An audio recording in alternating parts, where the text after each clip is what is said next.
Chers frères,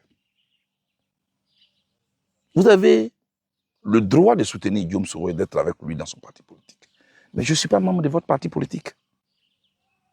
Et je n'ai aucun accord avec vous.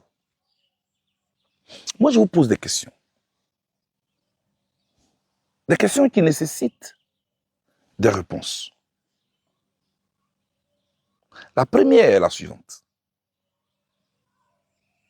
À quel moment le curseur, votre curseur, a quitté l'endroit où le président Ouattara était votre papa, était l'homme providentiel, le démocrate, celui qui vous a séduit? À quel moment le curseur quitte là pour venir à un autre endroit où le président Ouattara, du coup, vous le qualifiez de dictateur, d'assassin, de celui de qui l'Afrique n'a pas besoin? À quel moment vous avez fait ce déplacement-là? Vous nous prenez pour qui? À quel moment aussi votre curseur quitte l'endroit où le président Gbagbo, vous l'avez qualifié de dictateur, d'assassin, de celui qui vous a tout interdit, c'est celui qui vous aurait tué s'il était encore au pouvoir? À quel moment votre curseur quitte là pour venir à un autre endroit où le président Gbagbo devient votre papa, il devient votre chouchou, il devient celui qui est votre leader? À quel moment? Regardez un peu comment vous êtes des météos. Non, moi je ne suis pas un militant papillon. Je ne peux pas vous suivre dans vos déplacements comme ça. C'est pourquoi je dis, vous et moi, on ne partage rien. Vous êtes des partisans des armes. Moi, je suis le partisan des urnes. C'est différent. Bonjour à toutes, bonjour à tous. Et bon début de semaine surtout. Nous sommes aujourd'hui lundi 10 août 2026. Suite à ma participation à l'indépendance et au défilé du 7 août dernier, vous avez été nombreuses et nombreux à me téléphoner pour me féliciter. De par le monde, vous m'avez appelé. Des amis avec qui j'ai fait le lycée, l'université, le collège, d'autres avec qui j'ai eu des contacts dans d'autres domaines, vous m'avez appelé. Je suis là pour vous dire merci. Mais je suis là aussi pour dire surtout merci à ces hommes, à ces femmes, à ces jeunes qui amassaient de part et d'autre du kilomètre de Yopougon Sipores à Yopougon Figayo m'ont témoigné un accueil très chaleureux auquel je ne m'attendais pas du tout. Je vous dis merci. En le faisant, je pense que vous me passez un message. Et ce message, je l'ai compris. Vous me dites, là, à travers votre accueil, qu'il faut que je continue de vous rassembler. Qu'il faut que je continue de lancer ces messages de paix. Mais qu'il faut que davantage je vienne vers vous. D'autres ont fait des vidéos pour me le dire. J'ai compris votre message. Je vous dis merci. Je ne savais même pas qui vous étiez. De l'autre côté aussi, il y a ceux qui n'étaient pas contents du fait que je suis allé à l'indépendance. Et ils m'ont qualifié de beaucoup de noms comme d'habitude.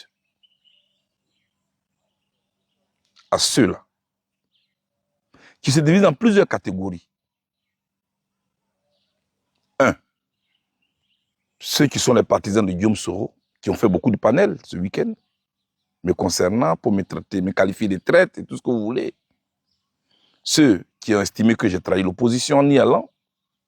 Et puis, il y a ceux qui sont se disent panafricains, qui disent que la Côte d'Ivoire n'est pas indépendante et que donc, pourquoi je suis allé à cette indépendance-là. Je vais commencer par la première catégorie. Chers frères, vous avez le droit de soutenir Guillaume Soro et d'être avec lui dans son parti politique. Mais je ne suis pas membre de votre parti politique. Et je n'ai aucun accord avec vous. Et je ne partage aucun idéal avec vous. Je ne partage aucun projet de société avec vous. Je n'ai aucun partenariat avec vous. Parce que vous et moi, on ne regarde pas le monde de la même manière. Vous dites que moi, je ne suis pas opposant. Mais je n'ai pas besoin de votre validation pour être opposant. Voilà. Depuis quand vous êtes devenu opposant, vous? Depuis quand? Vous avez installé un pouvoir. Vous faites quoi dans l'opposition? Vous n'êtes pas des opposants, je le dis. Vous êtes des capricieux. Vous dites avoir signé un accord avec le président Ouattara qui n'a pas respecté. Mais ça vous regarde. Ce qui veut dire que s'il avait respecté ce que vous lui avez demandé, vous serez aujourd'hui avec eux, au pouvoir. Moi, je vous pose des questions.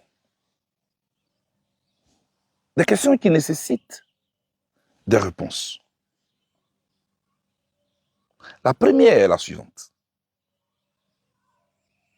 À quel moment le curseur, votre curseur, a quitté l'endroit où le président Ouattara était votre papa, était l'homme providentiel, le démocrate, celui qui vous a séduit? À quel moment le curseur quitte là pour venir à un autre endroit où le président Ouattara, du coup, vous le qualifiez de dictateur, d'assassin, de celui de qui l'Afrique n'a pas besoin? À quel moment vous avez fait ce déplacement-là? Vous nous prenez pour qui? À quel moment aussi votre curseur quitte l'endroit où le président Gbagbo, vous l'avez qualifié de dictateur, d'assassin,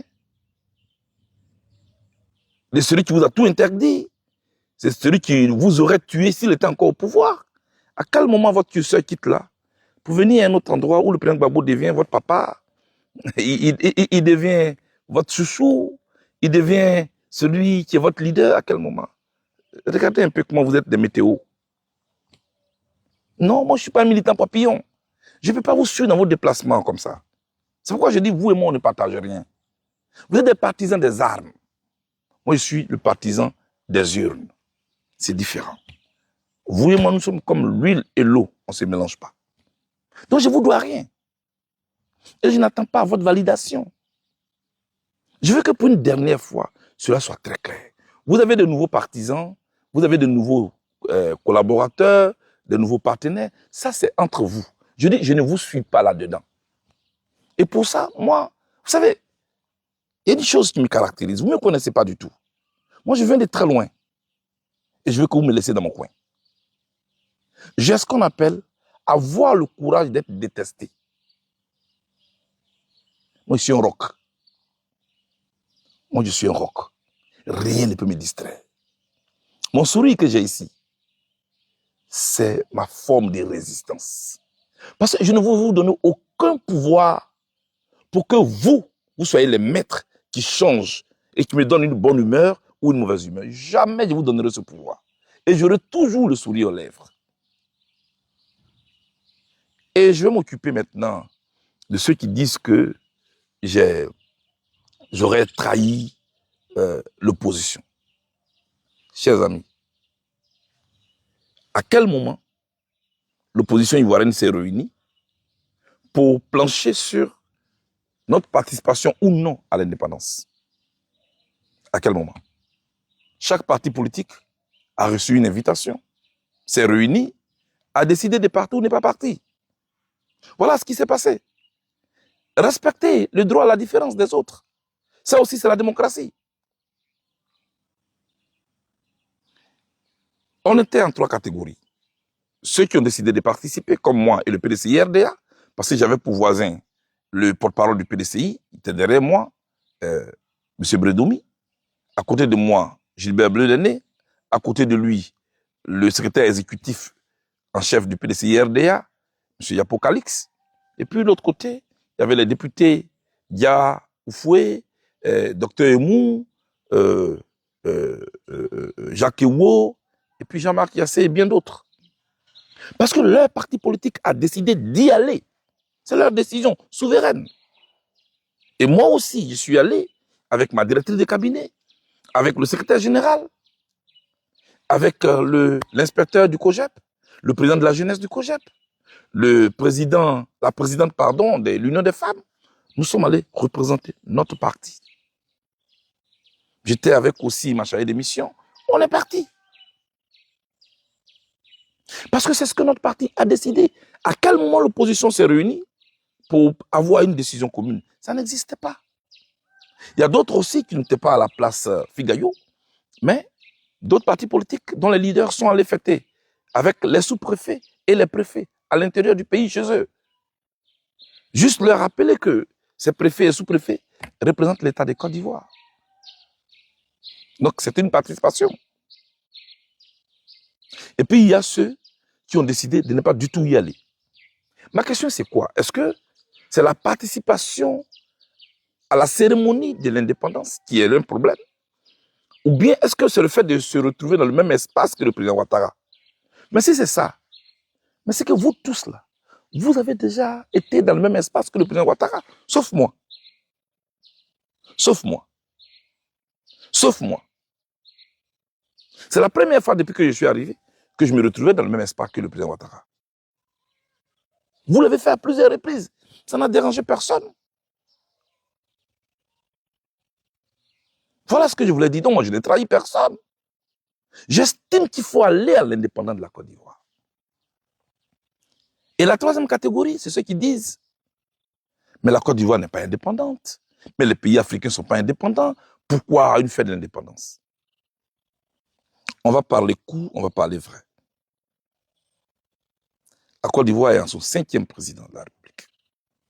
Houphouët-Boigny, Henri Konan Bédié, Guy Robert, Gbagbo Laurent, aujourd'hui Ouattara Alassane. D'Houphouët-Boigny au président Ouattara. Citez-moi un seul président qui n'a jamais célébré le 7 août. Parce qu'il considérait que la Côte d'Ivoire n'est pas indépendante. Aucun. Aucun. C'est le seul moment où on affiche l'unité de la nation. Après, chacun va aller gérer son parti politique. Donc, de quoi vous parlez? Citez-moi même en Afrique francophone un seul pays qui n'a jamais célébré la date de son indépendance. C'est l'histoire qui en veut ainsi. On va améliorer ce qu'il y a à améliorer. Et on va changer ce qu'il y a à changer. Pourquoi au niveau politique, au niveau économique, on puisse avoir notre indépendance? En nous mettant au travail, en disant non à ce qui n'est pas bon, en disant oui à ce qui est bon, en conservant ce qui est bon, en améliorant ce qui ne l'est pas. Voilà comment on travaille et on construit une nation. Chaque président vient, il fait ce qu'il a à faire, celui qui va lui succéder commence là où l'autre a terminé. De mon point de vue, c'est comme ça qu'on bâtit une nation. Moi, j'ai vu, le jour où la France a subi un attentat à Charlie Hebdo, tous les opposants français autour du président Hollande. Pourtant, même la veille, les critiques contre lui étaient acerbes. Mais la nation les appelait ce jour-là. Quand les États-Unis d'Amérique ont subi un attentat,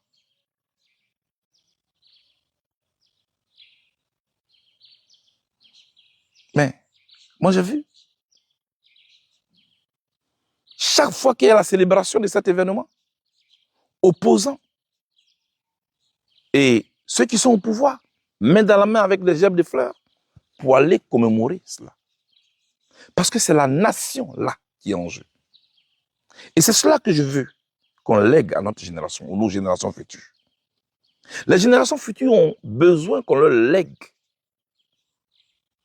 des valeurs de la République. Pas qu'on leur lègue des querelles. Mais le 7 août, ce n'est pas l'anniversaire du président Ouattara. Ce n'est pas son indépendance. Ce n'est pas l'indépendance du RHDP. Et moi, je refuse ça. C'était l'indépendance de la Côte d'Ivoire. On peut faire tous les débats qu'on veut autour. Mais aucun président ivoirien n'a jamais refusé de célébrer cette indépendance. Je souhaite que cela soit très clair.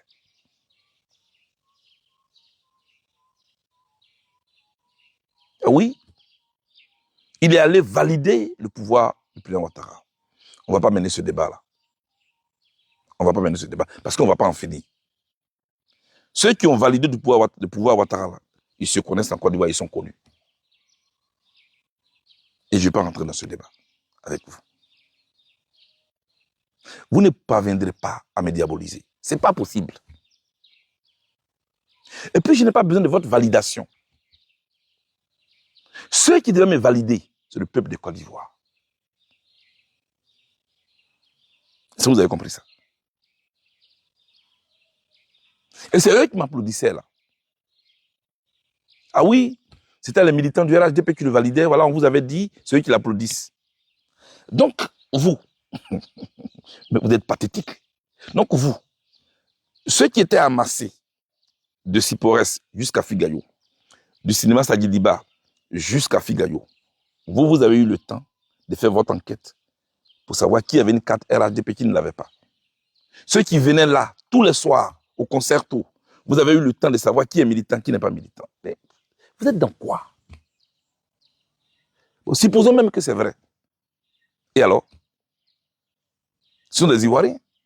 Ils votent. Moi, je vous dis quelque chose. C'est une petite leçon que je vous donne gratuitement. Hein. On ne gagne pas une élection seulement avec des militants. Prenez note. Prenez note. On ne gagne pas une élection seulement avec des militants. Il y a ceux qui peuvent être des hésitants, des flottants, qui au dernier moment changent tout. Ceux-là, comment tu vas au contact avec eux? Un bon leader ne reste pas seulement avec ses militants, avec ses sympathisants. Prenez note. Moi, je veux parler à la Côte d'Ivoire plurielle. Je ne veux pas être un homme de clan.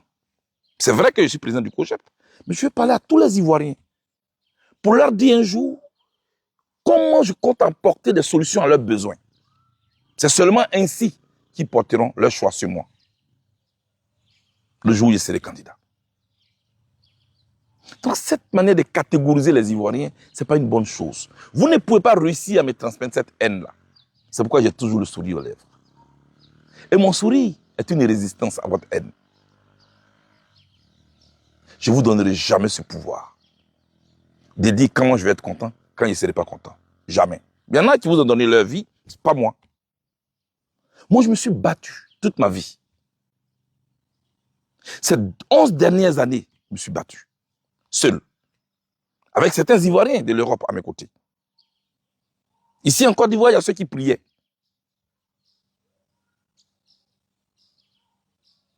Trois ans pour avoir un passeport. Certains m'ont dit, oh, qui se débrouille seul. Mais il y en a qui sont levés pour moi. Pour que j'ai ce passeport et que je rentre chez moi. En rentrant chez moi, je dis, je vais rassembler les Ivoiriens. C'est ce que moi, j'ai décidé. Je ne suis pas là pour appliquer vos programmes. Donc, laissez-moi en paix. Et ce que vous faites, ça me dit absolument rien. Vous pouvez faire vos panels, ceux des panels, comme vous voulez. Mais ça me glisse sur la peau. Et je serai là toujours pour vous répondre.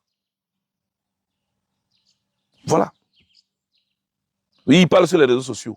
Mais le président du plus grand pays dans le monde entier, il s'appelle Donald Trump. Il parle sur les réseaux sociaux. Barack Obama, c'est à partir des réseaux sociaux qu'il a bâti sa campagne. Oui ou non? Vous ne savez rien du fonctionnement du monde. Je suis là pour vous le dire. On a abattu ses ports. On a brûlé ce champ de cacao. Et malgré ça, il va à l'indépendance. Mais où est le lien entre mon champ de cacao, mes ports et l'indépendance de mon pays? Où est le lien? Moi, je ne me perds pas du tout. Je n'ai pas perdu le Nord. Je suis focus. Je tenais à vous le dire. Est-ce que ça, c'est clair? Je veux donc féliciter ces nombreux Ivoiriens qui m'ont appelé. Ces nombreux Africains qui m'ont appelé. La vidéo, là, elle a plus de 2 millions de vues aujourd'hui. Bravo, les gars. C'est ça, notre pays. Dans notre diversité, on doit être un. On n'a qu'un seul pays, c'est la Côte d'Ivoire. On a le même amour pour ce pays. Ce qui change, c'est que chaque parti politique pense porter le projet qui peut mieux répondre aux besoins des Ivoiriens. Voilà la différence. La différence se trouve au niveau des visions que nous avons. C'est tout. Ah oui, on l'a condamné à 20 ans. Il n'est pas sur la liste électorale. Son compte est gelé. Et malgré ça, il va à l'indépendance. Vous voyez donc que j'ai toutes les raisons pour bouder. Mais je ne suis pas là pour bouder. Parlant de 20 ans de condamnation, est-ce que vous savez ma plus grande victoire, moi? C'est le jour où j'ai été acquitté. Avec uniquement le travail de mes avocats. Face à cette machine internationale qu'est la Cour pénale internationale, nous avons vaincu. Nous, c'est qui? Nous, c'était ces avocats qui n'ont jamais mis les pieds dans un amphithéâtre en Europe, mais avec qui j'ai fait l'université d'Abidjan. Et on s'est mis ensemble et on a gagné face à la Cour pénale internationale. Pour montrer que l'Afrique est capable de vaincre une machine internationale. J'ai agi, je n'ai pas que bavardé. Ce que je dis, je le porte, je le démontre dans mes choix. André Claver n'avait jamais plaidé en France ni ailleurs. Maître Bougnon non plus. Maître Zokou, on a fait la cité universitaire de Yopougon ensemble. Maître Kadi a quitté le Cameroun pour nous rejoindre. On s'est battu. C'est ça qu'on dit être panafricain, dans l'acte. J'ai laissé de côté le registre et j'ai choisi les miens. Et on s'est battu ensemble. C'est vrai que Maître Knop était là, il a supervisé tout ça, mais la majorité de mes gens étaient là. Chers amis, je tenais à partager ça avec vous. Mon humeur ne dépend pas de vous. Je n'ai pas créé le projet pour réaliser vous, votre programme. Quand vous faites vos choix, vous tenez compte de moi. Pourquoi moi, pour prendre mes décisions, je devais tenir compte de vous? J'ai été à l'indépendance de la Côte d'Ivoire et j'étais très fier d'y avoir participé. Et c'est ça que je veux partager comme valeur avec les générations futures. On n'a qu'un seul drapeau. On a l'hymne national de la Côte d'Ivoire. On a 3 couleurs. On a une devise. Union, discipline, travail. Cette Côte d'Ivoire diverse, mosaïque, qui se retrouve quand la République nous appelle, c'est elle que moi je veux bâtir avec vous. Mais avant de finir, je vais vous raconter quelque chose. C'est quand vous avez vu le 7 août, c'est-à-dire la marche du kilomètre, où on m'a applaudi, je n'ai pas préparé ça. Je l'ai dit ce matin à Hendrik Claver quand je causais avec lui. J'ai dit, Ato, j'ai dit, mais ça là, je n'ai rien préparé. Hein. Il dit, non, arrête de me distraire. Mais je n'ai rien préparé. Vous savez ce qui s'est passé? On nous a dit, mise en place terminée à 9h. Donc tout le monde doit être là au plus tard à 8h50.